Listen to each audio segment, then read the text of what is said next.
तो उसके बाद वहां पे कई सारी लिविंग और non living things scattered form में आपको देखने को मिलती हैं, या फिर अगर मैं हिंदी में कहूं कि वहां पे उस साइट के ऊपर किस लेवल पे एक्सप्लोसिव आपको देखने को मिला, या वहां पे उस धमाके के अंदर कितने अमाउंट के अंदर एक्सप्लोसिव प्रेजेंट है। तो इस मेथड से हम सेपरेट करते हैं और आइडेंटिफाई करते हैं जो भी ऑर्गेनिक कंपाउंड वहां पे सैंपल के अंदर पाए जाते हैं। अगर मैं सरल भाषा में कहूं, इन धमाकों के अंदर, चाहे अभी रिसेंटली जो J&K के अंदर धमाका हुआ, वहां पे जनरली अमोनियम नाइट्रेट, दिल्ली के लाल किले बम धमाके के बाद तमाम तरह की सुरक्षा एजेंसियां इस जांच में जुट गई कि आखिरकार दिल्ली बम धमाका किन कारणों से हुआ, और इसके साथ फॉरेंसिक जांच एजेंसियां भी इस जांच में जुड़ गई ताकि हादसों के असली कारण का पता लगाया जा सके और दोषियों को कड़ी से कड़ी सजा दिलाई जा सके। तो फॉरेंसिक डिपार्टमेंट जिस तकनीक का यूज करके हादसों के कारण का पता लगाता है उसे ही हम एक्सप्लोजन रेजिड्यू टेस्ट के नाम से जानते हैं। तो ऐसे में आखिरकार समझते हैं कि एक्सप्लोजन रेजिड्यू टेस्ट होता क्या है। तो एक्सप्लोजन रेजिड्यू टेस्ट के अंदर सबसे पहले हमें समझना पड़ेगा कि एक्सप्लोजन रेजिड्यू होता क्या है। तो सबसे पहले जानेंगे हम कि ये एक्सप्लोजन रेजिड्यू है क्या। तो एक्सप्लोजन रेजिड्यू की अगर हम बात करें तो अक्सर आपने देखा होगा जब भी बम धमाका होता है तो उसके बाद वहां पे कई सारी लिविंग और non living things scattered form में आपको देखने को मिलती हैं, या फिर अगर मैं हिंदी में कहूं तो आपको कई सारे अवशेष देखने को मिलते हैं जिसको कि फॉरेंसिक डिपार्टमेंट के लोग इकट्ठा करते हैं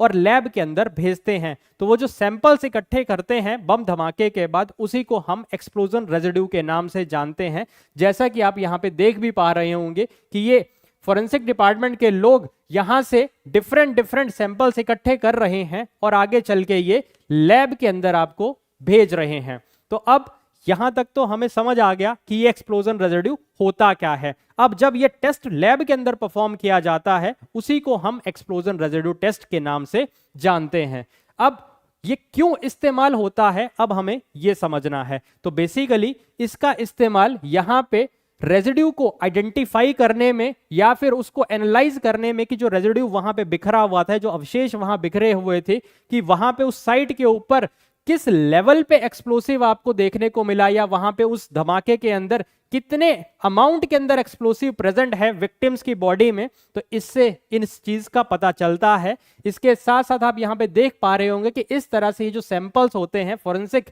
इन्वेस्टिगेटर्स यहां पे इन सैंपल्स को इन्वेस्टिगेट करते हैं लैब के अंदर ताकि हादसों के कारण का पता लगाया जा सके कि कितना उसके अंदर एक्सप्लोसिव यूज हुआ, या वो कितना पावरफुल था, या फिर आपको वहां पे साथ के साथ ये भी आइडेंटिफाई कर पाएंगे कि कितने अमाउंट में वो रेजिड्यू फैला हुआ था वहां पे। तो इसके बाद इसके साथ साथ इस टेस्ट के अंदर हमें यह भी पता चल जाता है कि किस टाइप का एक्सप्लोसिव वहां पे यूज हुआ था ताकि उस हादसे को रिक्रिएट करने में हेल्प मिल सके, जहां से डिफरेंट जो आपकी जांच एजेंसियां हैं उनको पता लग सके कि कौन कौन चीजें इसके अंदर या क्या क्या चीजें इसके अंदर इन्वॉल्व रही थी। जैसे कि आप यहां पे देख पा रहे होंगे ये सीन रिक्रिएट किया जा रहा है यहां पे, तो ये सब चीजें आपको देखने को मिलती हैं।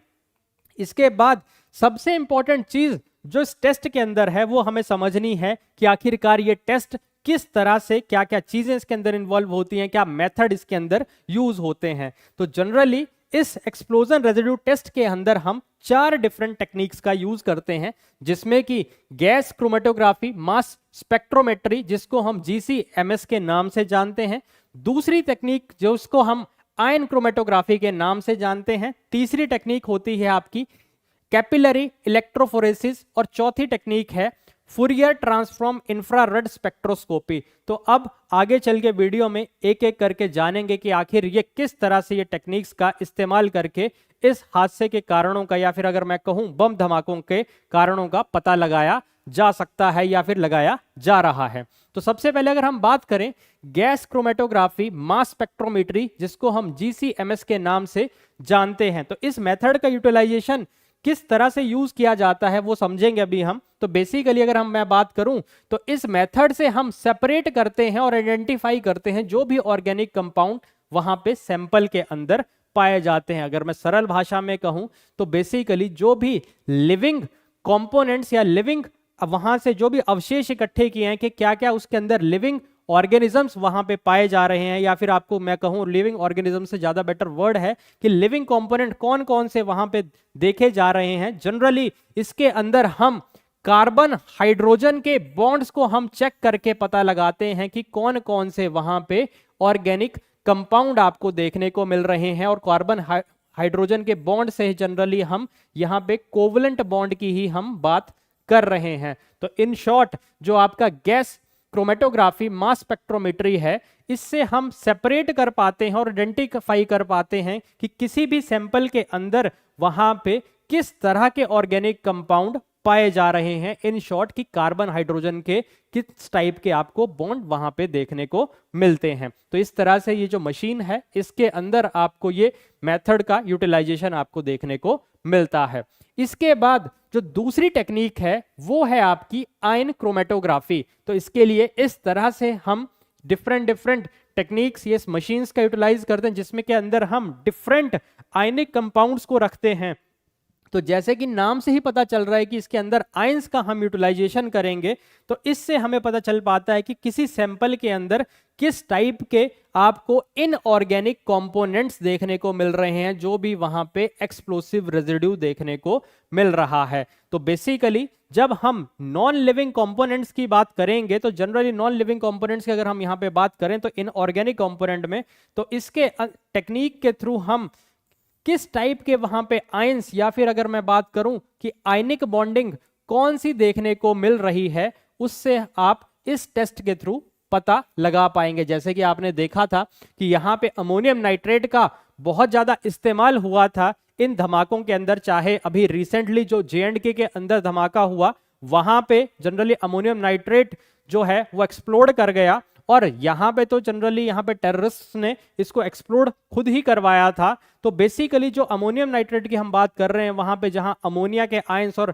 नाइट्रिक एसिड के आयंस को कंबाइन करके जब ये अमोनियम नाइट्रेट बनाया जा रहा है, उसको जब ट्रिगर किया जा रहा है, तो उस टेक्निक के अंदर जिसका यूटिलाइजेशन हो रहा है या जिससे पता लगाया जाएगा वो होगी आपकी आयन क्रोमेटोग्राफी। इसके बाद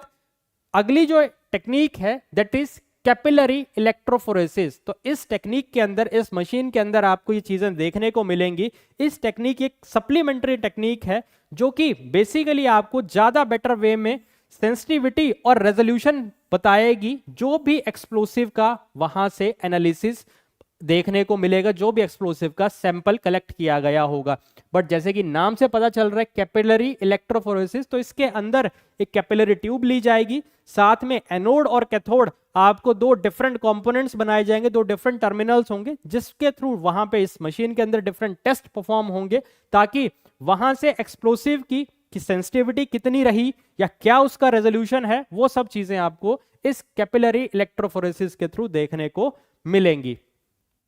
इसके बाद जो अगली आपको टेक्निक देखने को मिलेगी वो है फूरियर ट्रांसफॉर्म इंफ्रारेड स्पेक्ट्रोस्कोपी। तो बेसिकली इस टेक्निक के अंदर अगर मैं बात करूं, काफी सेंसिटिव प्रोसीजर आपको देखने को मिलेगा, ये जो कि इस तरह की मशीन के अंदर आपको देखने को मिलेगा, और आइडेंटिफाई होता है इससे high explosive materials after detonation. तो आफ्टर डेटोनेशन कौन कौन से आपके पास हाईली एक्सप्लोसिव मटेरियल्स देखने को मिल रहे हैं, तो वो इस टेक्निक के थ्रू पता चलते हैं। बेसिकली इस टेक्निक के अंदर जैसे नाम में ही आपको पता चल रहा है कि इंफ्रारेड, तो जनरली जो भी आपके सॉलिड, लिक्विड, गैस के द्वारा या तो कोई भी एमिशंस इंफ्रारेड फॉर्म में या तो एब्जॉर्ब हुए हैं या फिर एमिट हुए हैं, वो इस टेक्निक के थ्रू आपको पता चलता है। तो ओवरऑल अगर हम बात करें, तो अगर ये जो एक्सप्लोजन रेजिड्यू जो टेस्ट है, एक तरीके का फॉरेंसिक टेस्ट है जो कि रिवील करता है कि आपका जो एक्सप्लोजन है वो कितना पावरफुल है, क्या उसके अंदर एक्सप्लोसिव